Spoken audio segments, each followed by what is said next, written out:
자, 여러분 안녕하십니까? 이번에 2011년 11학년도 수능에 나온 이호철의 나상해 보도록 하겠습니다. 형은 또 울었다. 그럼요.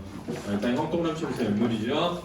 어머니까지 불러가며 엉엉 소리내어 울었다. 그래서 동생도 형 곁에서 남모르게 소리를 죽여 느껴 울었다. 동생도 나오네요. 그저 형의 서러움과 울음을 따라 울 뿐이었다. 동생도 이렇게 울면서 어쩐지 마음이 조금 흐뭇했다. 뭐지? 울면서 왜 흐뭇하지? 이날 밤에 감시는 밤새도록 엄했다. 아, 이런 감시 이런 거 나오잖아요. 그러면은 전쟁 아니면 독재 일 때가 많아요. 전쟁 아니면 독재 일 때가 많습니다. 바깥에 천눈이 흩날리고 있었다. 형은 울음을 그치고 불쑥. 야하, 눈이 내린다. 눈이 벌써 겨울이 다 됐네. 물론 감시병들의 감시가 심하니까 동생의 귀에다 입을 대지 않고 이렇게 혼자 소리처럼 짓거렸다. 자, 뭐라고? 독백적 달아라. 써나 독백적 달아라. 따라서 있잖아. 25번에 2번에 내적 독백을 통해 아닌 거야 이거. 알았지? 내적 독백을 통해 아닌 거라고. 알았지? 차이를 이해해둬야 돼. 독백적 발화, 내적 독백 다 다르다. 독백적 발화, 내적 독백 다 다르다. 그렇지? 방백 뭔지 알지? 극에서 나오는 거. 대화 뭔지 알지? 다 알아둬야 돼.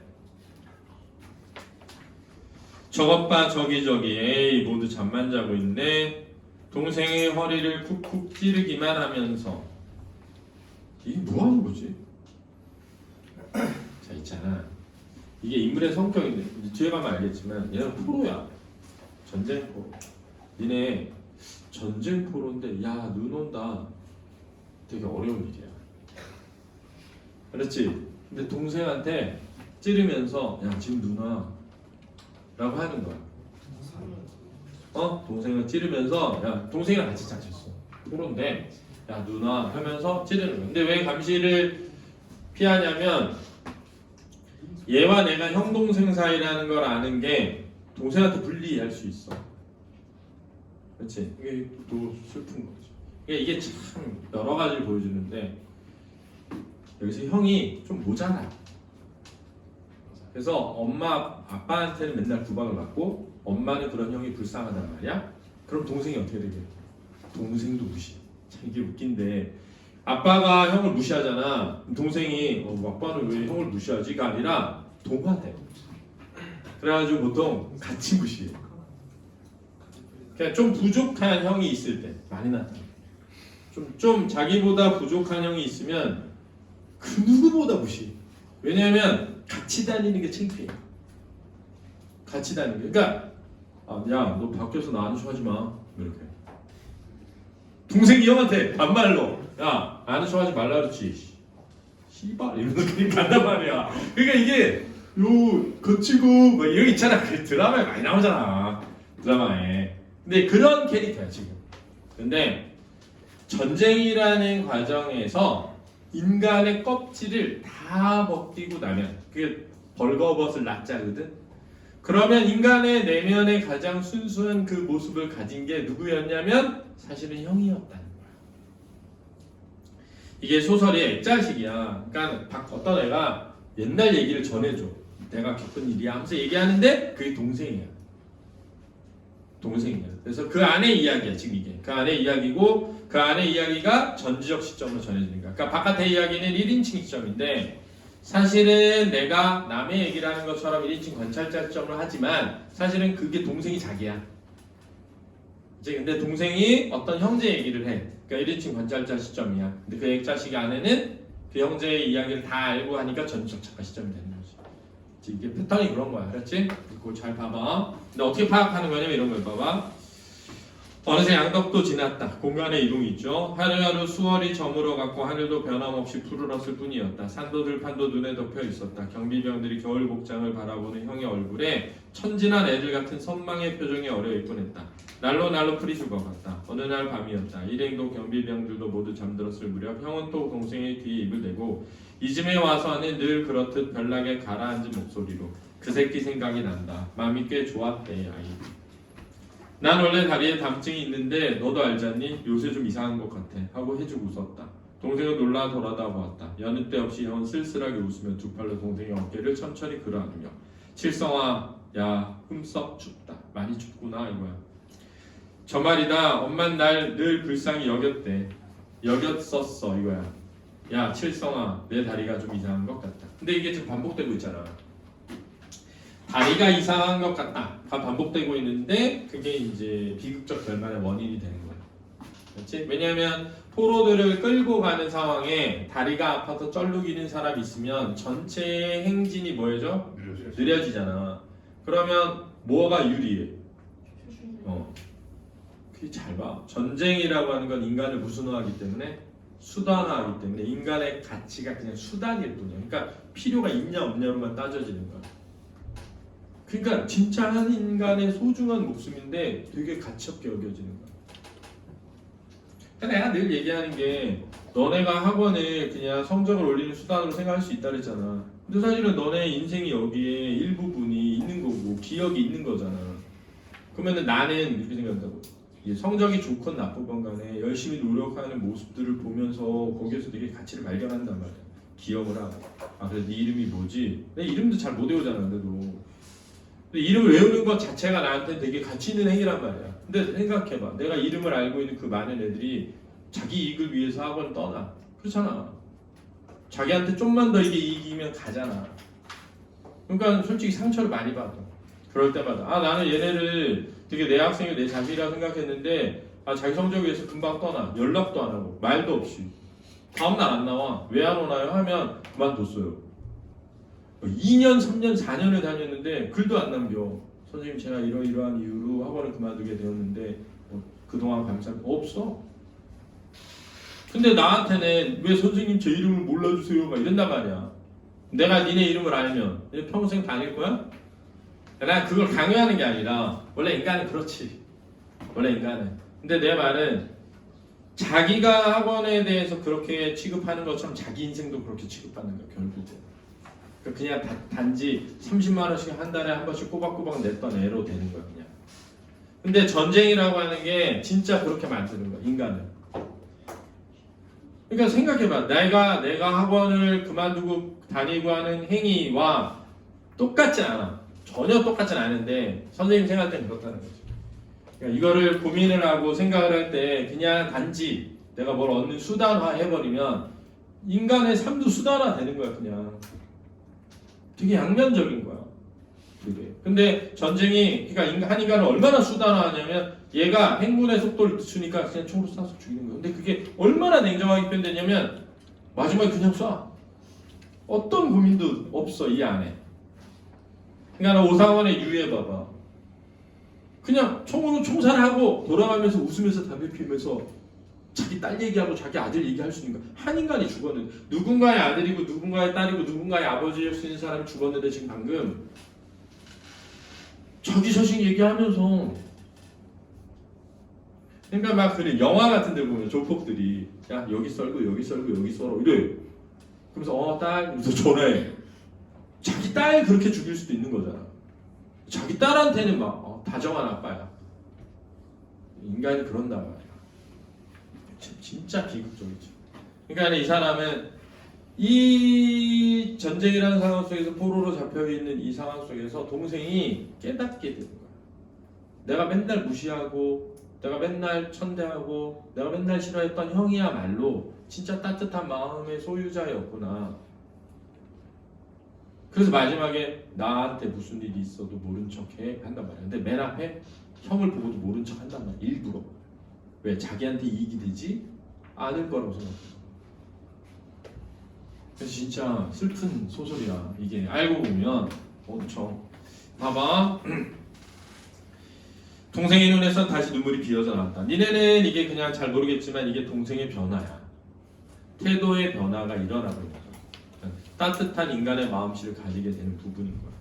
이제 형은 벼랑간 두 눈이 휘둥그레져서 동생의 얼굴을 멀끔히 마주 쳐다보더니 왜 우니 왜 울어 왜 어서 그치지 못하겠니 하면서 도리어 제 편에서 또 울음을 터뜨리고 있었다. 이튿날 형의 거림거리는 눈에 띄게 절름거렸다. 이튿날이니까 시간이 건너뛰었잖아. 장면이 변하는 거거든. 혼자 스토리도 풀이 없었다. 이런 거 있잖아. 전부 갈등이 고조되는 거야. 그러니까 우리 누구랑 누가 싸워요? 이런 건 아니지만 분위기가 부정적 상황이 심화되거든요. 갈등의 고조지. 그만큼 걸어서 무던히 왔구만서도 에이 이제 좀 그만 걷지 무단히 걸었으면서도 하고 주위의 경비병들을 힐끔 걷는지를 봤다. 경비병들은 물론 아는 척도 했다. 바뀐 사람들은 꽤나 사나운 패들이었다. 이 바뀐 사람들이 저 위에 그 새끼 생각난다 있지. 그 새끼랑 대비되는 거야 사실. 그 새끼가 생각난다. 마음이 꽤 좋았었어. 이거였지. 이 경비병이 얘한테 특히 형한테 잘해줬던 경비병이 있거든. 그 경비병과 이 경비병들이 대비되는 거야. 그 경비병은 먹을 거 있으면 좀 남겨뒀다가 늘 주고 했거든. 불쌍하니까. 그러니까 이 전쟁 중에도 똑같은 감시병도 똑같은 게 아닌 거야. 그러니까 이번에 잼버리 대회에서 난리 났잖아. 잼버리 대회에서. 니네 잘 모르겠지만 지금은 세계 청소년 잼버리 대회 한단 말이야. 보이스카우트, 걸스카우트. 근데 딱 행안부 장관, 이상민 행안부 장관이 가가지고 딱 벌판을 봐. 거기 물웅덩이 천지거든. 아무 생각이 없는 거야. 아무 생각이 없는 거야. 그냥 물웅덩이 천지 벌판을 보고 딱 준비 잘 됐습니까? 하더니 가져가지고 물을 틀어봐. 물을 틀어. 온수네? 이게 뭐냐면 아무런 공감이 없는 거야. 아니 이 땡볕에 이게 될까? 걱정이 돼야 되잖아. 그냥 거기에 옷 입고 가서 사진 찍으러 갔기 때문에 아무런 감정을 못 느끼는 거야. 그러니까 모두가 뭐라고 하냐면 코스프레 중이야. 아 나 이런 거 했어. 나 행안부 장관 했던 사람이야. 이거야. 그냥 행안부 장관이 어떤 역할을 하고 어떤 일을 하고 나라를 운영하는 데 있어서 어떤 책임감이 있고 이런 거 아무 생각이 없어. 그러니까는 작년에 물난리 나서 사람 죽었는데 거기 창밖에 쭈그리고 앉아서 왜 못 대피했나 이런 얘기 하는 거야. 근데 우리가 이거를 이해하면서 뭘 얘기하면 사람이 다 똑같지가 않아. 근데 슬픈 건 그런 사람일수록 출세하고 그런 사람일수록 성공할 확률이 높아진다는 거예요. 왜냐하면 감정이입이 덜 되니까 외부에 관심 별로 없어. 그러니까 자기 목표 주관적이야. 그러니까 종교활동도 하고 그래. 겉으로 보면 아무 문제가 없어 보여. 근데 굉장히 이기적이야. 공감을 못해. 진짜로 못한다니까. 그냥 얘네들은 멍청하게 보여. 얘네들은 자기 절제를 못하는 애들 보여. 그러니까 어떻게 되냐면 무시하게 돼. 그러니까 나는 아예 다른 거야. 그러니까 거기에 가가지고 그 대학교 때 고생할 거 생각하잖아. 그럼 이거 이렇게 해서 안 될 것 같다는 생각이 들어야 되거든. 근데 나는 거기에 가서 그런 고생할 사람이 아니야. 그러니까 그런 생각이 안 들어. 그러니까 이 난리가 나서야 깨닫게 되는 거야. 근데 선생님은 그 장면 처음에 JTBS 보도됐을 때 보자마자 알았어. 난리 났네. 보자마자. 근데 아무도 모르겠지만 왜 그렇게 되느냐. 인간은 그래. 인간이. 그래서 우리가 소설 이런 거 할 때 있잖아. 왜 중요하냐. 그냥 단지 문제를 푸는 게 아니라 공감할 수 있는 능력을 길러야 되는 거야. 아 전쟁이 이렇게 무서운 거구나. 전쟁이 얼마나 비극적인 건지 전쟁이 얼마나 비참한 건지 알아야 쉽게 전쟁에 대한 얘기를 하질 않지. 근데 가만히 보면 군대도 안 갔다 온 사람들일수록 전쟁 얘기를 쉽게 한단 말이야. 그러니까 이스라엘에서 미사일 막 쏴대는데 팔레스타인에다가 의자 갖다 놓고 맥주 마시면서 구경하고 있지. 사람이 그 안에서 죽어가는 걸 보면서 맥주 마시. 그러니까 영국 기장가가 올린 거 아니야. 악마를 봤다고 그 사진 찍어서.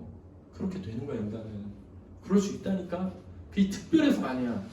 매우 평범해. 그래서 악의 평범성이라고 그러잖아. 독일에서 다 합리화하는 거야. 난 시켜서 했을 뿐이야 이렇게. 시켜서 할 수 있지. 그럼 어떻게 해야 돼? 누나를 뽑아야지. 이게 중요한 거야. 시켜서 할 수 있거든? 누나를 뽑으면 되지. 그런 거야 원래. 그래서 있잖아. 니네 그 신화에 봐봐. 자기 아버지인지 모르고 죽이잖아. 오이디푸스. 오이디푸스가 자기 아버지인지 모르고 죽인단 말이야. 내가 몰랐잖아. 근데 알았잖아. 그래서 어떻게 한 거야? 눈을 뽑아버린 거지. 제가 이게 얼마나 나쁜지 모르고 시켜서 했습니다. 알았어. 근데 이제 알았잖아. 얼마나 나쁜 짓인지. 그럼 뭐 해야 돼? 눈을 뽑아야지. 책임을 져야지. 그럴 수 있다니까? 모르고 할 수 있지. 근데 그걸 변명으로 만들어가지고 그런다고. 진짜 슬픈 거지. 그래서 공부를 똑바로 해야 되는 거야. 공부만 잘한다고 인생을 행복하게 사는 게 아니야. 얼마나 많은 사람을 피해를 입히는 건지 모르지. 대한민국이라는 나라 이미지가 달라진 거야. 영국은 철수했잖아. 잼버리. 그리고 잼버리 대회 전체에서 뭐라고 했어? 취소하는 게 그걸 권고했단 말이야. 지금 전 세계에 대한민국이라는 나라가 이 정도밖에 안 되는구나 라는 이미지를 만들어준 거야. 이미지를 자기 코스프레 하느라고, 자기 경력에 한 줄 넣느라고. 그러니까는 아무 책임감이 없는 사람들이 그 역할을 했으면 되는 거야. 아무 책임도 안 져도 되는 역할만. 그냥 검사나 이런 걸 했으면 되는 거야. 남의 잘못이나 따지고. 그러니까 지금 이렇게 되는 거야. 근데 이거를 누구의 잘못도 아니야. 다 우리 잘못이야. 투표한 우리의 잘못이지. 투표한. 그러니까 누구 탓할 것도 없어. 견뎌. 감당하면 된다. 감당하면. 여기서 중요한 건 뭐야? 나는 잘 살자지. 그러니까 선생님 아들이 전화해서 아빠 세상이 미쳤나 봐 그런 거야. 왜? 그랬더니 칼 부린다고 난리 나가지고 자기 가려운 데 가는 길에 고터에서 내려야 되는데 못 가겠다는 거야. 그래 오늘은 그럼 집에 있어라 그랬더니 우리 아들은 너무 궁금한 거야. 왜 이렇게 되는지. 그래서 막 댓글 보면 막 사형은 제대로 부활해야 된다고 하는데 사형은 제대로 부활한다고 이런 문제가 없어지진 않지 않아? 이렇게 고민인 거지. 그래서 내가 뭐라 했냐면은 우리 사회는 늘 약자가 있어. 그런 사회적 약자가 어디에서 불만이 많이 생기냐? 니네 인스타 이런 거 막 하잖아. 그럼 보면 자기 돈 없는데 올리고 싶어가지고 막 몇 달을 먹어가지고 1박에 80만 원짜리 호텔에 가. 그래서 거기서 즐기는 걸 찍어서 올려. 사실 일상은 그렇지 않은데 올라오는 건 계속 좋은 것들이지. 맛있는 거 먹으러 간 거, 좋은 데 놀러 간 거. 그럼 점점 소외감을 느끼는 거야. 그런 거 보면서 나는 왜 이러지? 내 인생 왜 이러지? 근데 거기에 막 조현병을 앓았다든가 이런 정신적 질환이 결부되잖아. 분노로 바뀌어요. 근데 그럴 수 있어. 어느 사회나 있다고. 그럼 어떻게 해야 돼? 그런 사람들이 적절한 시기에 그 치료를 받을 수 있도록 사회 안전망이 만들어져야 돼. 그래가지고 뭐가 있냐면 시민단체나 이런 데서 한동안 연락이 안 되는 집이나 이런 데 돌아다니면서 파악하고 막 인업하고 이런단 말이야. 그러면 보조금 다 없애. 그럼 그런 활동 못 하잖아. 그럼 그런 범죄를 저지른 애들 다 사형시키면 없어질 것 같아? 더 많아지지. 너무 단순한 거야. 이 사회가 너무 단순한 거야. 그러니까 결국은 어떤 사회건 똑똑한 사람이 1%야. 나머지 99%는 멍청하다. 알았어? 근데 우리 사회가 이렇게 발전해 올 수 있는 이유는 뭐냐면 똑똑한 1%가 야 우리 이렇게 해야 해 하잖아? 그걸 알아듣는 게 한 60%는 되는 거야. 그러니까 아 그렇지 저렇게 해야지 이렇게 생각할 수는 있는 거야. 근데 어떻게 해야 되는지는 1%만 알아. 1% 원래 그런 거야 이 사회는. 그러니까 똑똑한 애 1%밖에 없어 원래가. 근데 나머지는 아 저게 옳은지 저게 틀린지는 알아. 그런 인식은 있는 거야 인간. 그래서 이 사회를 올바른 방향으로 만들어 가거든. 지금 봐봐 60%가 이거 잘못됐다고 생각하지. 사회가 이상한 데로 가고 있다고 생각한단 말이야. 그러니까 그 순간은 몰랐어도 경험해보면서 알게 되지. 그럼 다시 사회는 바른 길로 가. 근데 그 바른 길로 가는 과정에 겪어야 되는 아픔이나 이런 것들은 다 겪어야 돼. 피해갈 수가 없다. 내가 그 사람한테 투표 안 했다고 해서 그 책임 지지 않아도 되는 게 아니야. 인생은 그런 거야. 모든 헛발질도 인생은 책임지는 거야. 그렇지? 근데도 모를 수 있어. 당연한 거야. 그러니까 이제 견뎌라. 얘는 얼마나 다행이야. 얘는 그냥 되게 방관자적 입장에서 이렇게 저렇게 평가만 하는 거야. 선생님 같은 경제 주체에 있는 여러분들 부모님들은 엄청 어려워 지금 사는 게. 한 달 돈 버는 게 엄청 힘들 수 있어. 아닌 부모님도 계실 수 있지. 그래도 마지막까지 돈을 어디에다 쓰느냐? 학원비에 쓴다. 학원비에. 근데 봐봐 내가 그 돈이 어떤 돈인지 알잖아. 그 부모님들이 결제하는 그 돈이 어떤 어려움 속에서 쓰이는 건지를 알고 느끼고 공감해야 되는데 그런 공감이 없는 사람들이 저 상위 1%에 많기 때문에 그런 생각이 없어. 그렇게 되는 거야. 그러니까 여러분들도 제발 내가 얘기하잖아. 부모님이 어떻게 노력해서 이 돈을 버는지 알면 내가 부모님이 노력을 해도 상위 1%만큼 돈을 못 벌 수 있잖아. 그래도 노력을 하잖아. 그럼 니네도 공부를 해서 정교 1등 못해도 노력은 해야 될 거 아니야. 노력은 핸드폰 내라는데 들고 앉아가지고 숙제 해오라면 다음 주에 해볼게 이러고 뭐하러 오는 거야 학원에. 다니지 말라니까. 노력은 해야 될 거 아니야. 자기가 가지고 있는 실력만큼은. 진짜 열심히. 그게 중요한 거야. 얘들아 제발 깨달아야 돼. 제발 진심으로. 그러면 된다. 그러면 전교 1등이든 전교 꼴등이든 괜찮아. 그런 걸 알면, 그런 마음을 가지면 중요하다. 봐봐. 그날 밤 형은 동생을 향해 쓸쓸하게 웃었다. 칠성아 너 집에 가거든 말이다. 집에 가거든. 자, 이거 죽음을 뭐 하는 거야? 나는 뭐 한다? 가지? 학원은 또 무슨 생각이 내일 웃으면서 하하 내가 무슨 소리야. 너가 집에 갈 땐 나도 갈 텐데 안 그래? 내가 정신이 빠졌어. 한참 뒤에 동생을 안으며 야 칠성아 동생의 얼굴을 똑바로 마주 쳐다보기만 했다. 바깥 바람 쐈다. 거정문 습기를 어린 소리를 내며 열리고 닫히곤 했다. 문이 열릴 때마다 눈 덮인 초라한 들판 부유스름하게 아직 뻗었다. 동생의 눈에서 눈물이 삐어져 나왔다. 형생은 또 벌컥 싸우려며 왜 우니 하고 흐흐흐 재팬에서 울었다. 며칠이 지날수록 형의 걸음은 더 절룩거려졌다. 점점 심화되는 거야 갈등이. 갈등이 싸우지 않는데 이러지 말란 말이야 알았지? 행렬 속에도 별로 혼자 소리를 짓거리지 않았다. 평소 형답지 않게 조심스러운 낯색이었다. 둘레를 두리번거리며 경비병의 눈치를 힐끔거리며 했다. 이제 밤에도 동생의 위에다 입을 대고 이것저것 짓거리지 않았다. 그러나 먼 개 짖는 소리 같은 것에 흠칫흠칫 놀라곤 했다. 동생은 또 참다 못해 눈물을 흘렸다. 왜 참다 못했냐면 형의 변화가 느껴지는 거야. 그러나 형은 외우냐고 화를 내지 않고 울음을 터뜨리지 않았다. 동생이 이런 형이 더 서러서 더 느꼈다. 여기서 지금 잘 보면 형의 행동에 변화가 있어. 그 행동의 변화는 다리를 점점 절면서 일어나는 거야. 그날 밤 바깥에 한방눈이 내렸다. 형은 불현듯 너 무슨 일이 생겨도 날 형이라고 하지 마라. 울지도 말고 울은 채만 했고 야 눈이 내린다. 형이 짓거린 소리를 자기가 지금 대신하고 있다는 생각을 했다. 그러나 형은 그저 쿡하니 굳은 표정이다. 동생 안타까워 또 울었다. 형아 정신 차려. 이튿날 한날이 기울어서 어느 영 기슭에 다다르자 형은 동생의 허벅다리를 쿡 찌르고 걷던 자리에 털썩 주저앉았다. 형의 거리를 주위에 보던 한 사람이 뒤에서 와서 왜 그래? 해야 되지 않냐? 뭐해? 왜 이래? 일어나! 이래야 되잖아. 주위에 보던 한 사람이 뒤에서 따라와 따발총을 휘둘러 쏘았다. 형은 앉은 채로 고꾸라졌다. 그 사람 총을 어깨며 며칠을 살겠다고 뻗을 때 진짜 미친 개새끼죠. 미친 개새끼죠. 이게 진짜 슬픈 거야 사실은. 엄청. 근데 다 보면 시점 뭐야? 이 부분은 전지적 작가 시점이지. 서술의 특징은 인물 간의 대화, 그렇지? 그리고 서술자의 서술인데 여기 잘 보면 딱 보면 특징이 이 대화가 뭐 되고 있어?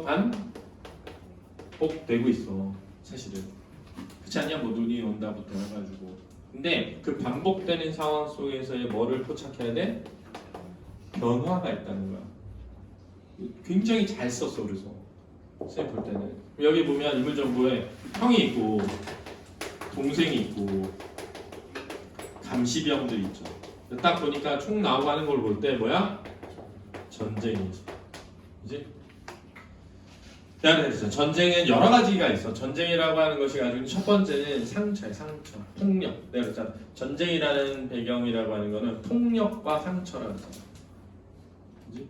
파괴, 폭력과 파괴, 그로 인한 상처 이렇게 얘기했잖아. 근데 한 인간을 폭력적으로 파괴시키는 거야, 사실. 그러니까 폭력적으로 파괴시키는 거고, 그러면서 인간을 목적이 아닌 뭐 한다?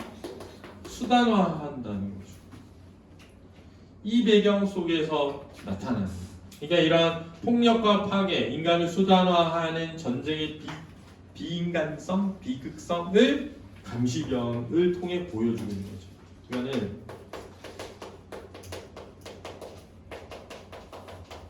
이거지. 그러면 여기서 가장 형은 뭐야? 가장 인간적인 태도를 가진 순수한 인물로 보여주는 거지. 그래서 우리가 지금 여기 보고 있는 지문에서는 못 느끼지만 동생은 변화하는 인물이야. 그렇지? 굉장히 냉정하고 비인간적인 태도에서 인간적인 태도로 변화하는 과정을 겪는 인물이야 사실. 근데 그 앞부분이 안 나왔어. 동생이 형을 무시하고 모른 척하고 이런 부분이 안 나와 있긴. 그래서 알 수는 없어. 여기서는 그냥 공감하고 있는 모습만 나오고 있는데 어쨌든 구체적인 상황은 뭐냐면 포로로 잡혀서 이동하는 중에 그지? 다리가 아파서 걷지 못하자 뭐 당하는 거야? 총살당하는 거죠. 그치? 그리고 그러한 어떤 갈등이 심화되는 과정에서 비극적으로 결말로 굉장히 충격적 방식으로 보여주고 있지. 영화 그 뭐지? 이탈리아의 왜 유태인 그 뭐지? 인생은 아름다워. 인생을 아름다워. 거기 진짜 마지막 생각이지. 설마 했는데 그 구석에 가서 다다다다다다 끝나잖아. 완전 주인공이고 완전 진짜 낙천적이고 막 그 힘든 상황 속에서도 아들한테 이건 게임이야 말해가지고 우리 지금 놀이동산에 온 거야. 뭐 잘 숨어 있으면 끝까지 살아남으면 너한테 탱크를 줘. 그래가지고 여기 숨어 있어야 돼. 막 이렇게 하고 아빠가 막 게임인 것처럼 해가지고 애한테 그렇게 하다가 마지막에 죽잖아. 딱 죽었는데 아들한테 마지막에 이렇게 쓰레기통 같은 그 함 안에 있으라고 한다는 거야. 이제 전세가 불리해지자 이제 막 끌고 가서 총살시키는 거거든. 아들을 거기 숨겨놓고 총살 당했는데 아들이 다음날 아침에 딱 나오잖아. 문 열고. 그랬더니 이제 미군이 진격해가지고 탱크가 막 가다가 와 탱크다. 내가 1등 했다고. 탱크를 밟게 되고 근데 이거 안아가지고 그 위에 올려주잖아. 그 보면 진짜 그 비슷하지. 이 마지막 장면. 자, 그다음 인물의 반응과 태도가 중요한데 여기서는 형의 인물 반응과 태도는 순수함을 지니고 있는 인물이 마지막에 동생을 뭐 하는 거야? 걱정하고 배려하는 거예요. 그래서 내가 무슨 일이 생겨도 뭐 하지 마라? 아는 척 하지 말아라. 그다음에 동생은 그러한 형의 어떤 상황에 대해서 이제 느끼고 뭐 하는 거야? 공감하고 걱정하고 있는 거죠. 그래서 맨 마지막에 그래. 진짜 인간은 누구였을까요? 그래 동생이. 형이냐 동생이냐. 진짜 인간은 형이다. 이렇게 생각하는 쪽으로 가는 거예요. 그래서 나 당연히 벌거벗은 모습. 그렇죠? 자, 그래서 이 글의 서술상 특징으로 가장 적절한 것은 25번부터 다 풀었을 테니까 답을 한번 맞춰보도록 하겠습니다. 너부터 해봐. 이거 다. 25번 이 글의 서술상 특징으로 가장 적절한 것은 5번은 주인공의 반복적 행위를 서술하여 성격을 구체하고 자, 주인공의 반복적 행위 맞습니까? 그렇죠. 우는 행위죠. 그래서 행위는 우는 거야. 반복적으로 울고 있단 말이야. 알았지? 성격을 구체화하고 있다는데 구체화라고 하는 건 뭐니? 조금씩 더 자세하게 드러내는 거. 맞지? 그래서 답은 몇 번? 5번이 되겠습니다. 그다음 26번 기억부터 미음까지에 대한 이유로 적절하지 않은 것은 2번 미음은 형제 사이의 갈등을 유발한다. 그렇죠. 자, 이 담증이라고 하는 것은 형제 사이의 갈등을 유발하는 것이 아니라 동생이 형을 뭐하도록? 걱정하고 위하도록 하는 장치가 되긴 하죠. 그렇죠? 다음 국민이 이 글을 신앙이어로 각색하고자 할 때 A에서 이의 처리 방법에 대한 의견으로 적절하지 않은 것은 5번 2에서는 부러 큰 소리로 말했음에도 아무 반응이 없자 형을 무심하게 바라보는 동생의 모습을 보여주는 딱 봐봐. 동생의 태도와 반응을 물은 거죠. 무심하게 바라보는. 이게 완전 주제에서 반대로 돼 있는 거죠. 그래서 처음엔 무심하다가 점점 형에 대해서 걱정하는 것으로 가는 거거든. 사실은. 그다음 28번 고기를 참도한 물교를 방사한 이유가 적절하지 않은 것은 4번 자신을 압박해오는 공포를 유발하는 형의 모습은 참신성을 파괴하는 폭력에 대한 저항을 나타낸다. 이제 저항을 나타낸다. 이게 틀렸죠. 폭력에 희생당하는 거죠. 핵심. 그렇죠? 폭력에 의해 희생당하는 형의 모습이다. 이제 되겠습니다. 자, 수고하셨고요. 꺼보죠.